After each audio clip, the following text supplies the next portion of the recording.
Hi, I'm Ronan, and for today, I'm going to be your host. We're going to talk about law of treaties, and we invited some people who are expert and knowledgeable in this field.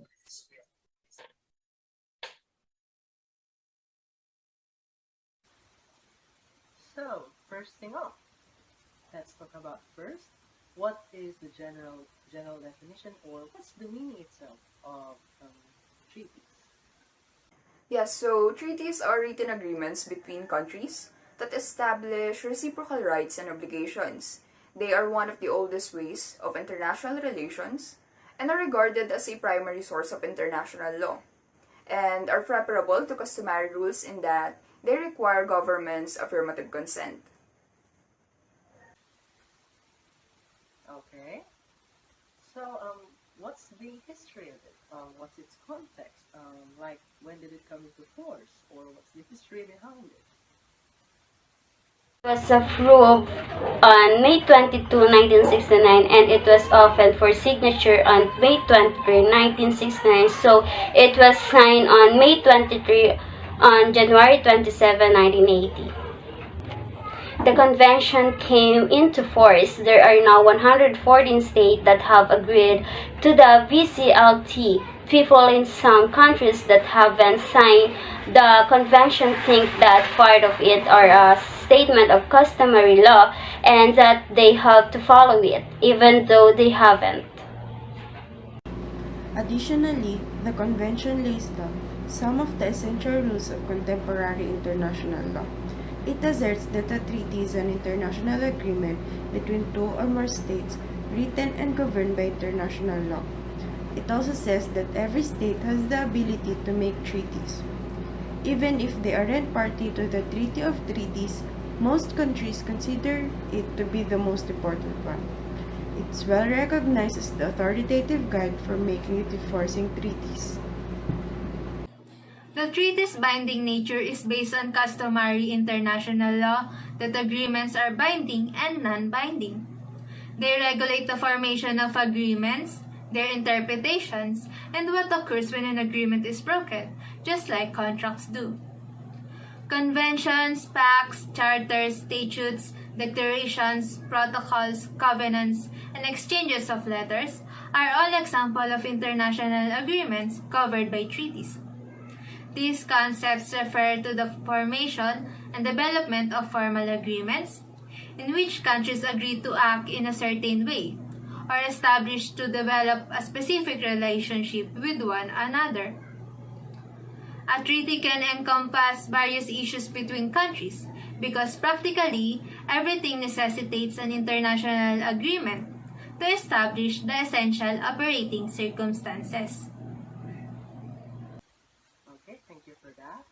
Now, knowing that, please, can treaties be classified or categorized? Yes, Ronan. Treaties are classified into two categories depending on their area of applicability and their responsibilities: lawmaking treaties and treaty contracts. Treaty contracts are agreements between two or more small states, usually on technical or commercial matters. Lawmaking treaties are more comprehensive agreements with universal or general applicability because they establish general rules to control the product of the parties.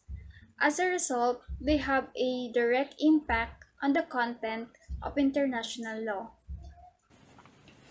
Also, the different kinds of treaties may be classified from the standpoint of their relevance as source of international law. Treaties may be distinguished as bilateral as they are concluded between two states or entities. There are also multilateral treaties which bind more than two states as parties or universal. If they bind almost all states, such treaties may be either political or non-political. Okay, but how about the process of ratification?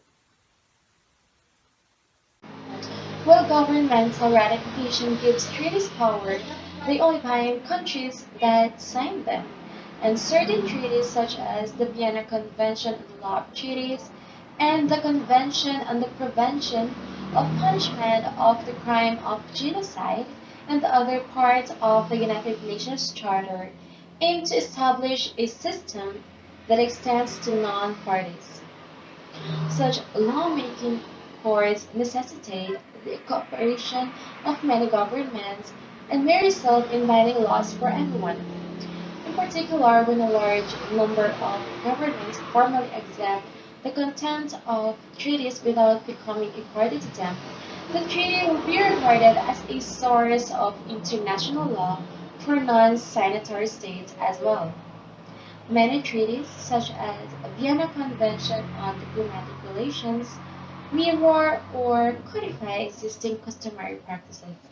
Such treaties bind non-parties because they reaffirm a rule of customary international law, not because of the treaty provision itself.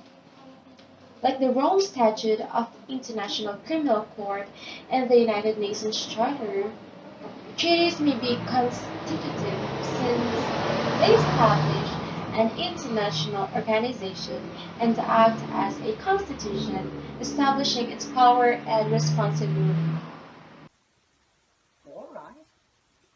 So we have some interesting facts, actually, coming up from JOAH and BRYAN RAFAEL. The first nation-to-nation pact in modern times took place between New France and 40 other First Nations from North America, and it was known as the Great Peace of Montreal, and it was signed on August 4, 1701.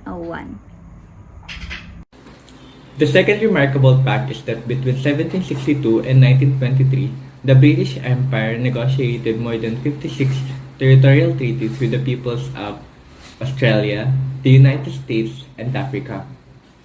Treaties are usually written in the language of the more powerful nations, and they differ from one another, depending on the circumstances and the states involved. Finally, treaties are used to be very simple, but they are now very thorough, and some can be thousands of pages long. So to sum it up, treaties form the basis of most parts of modern international law.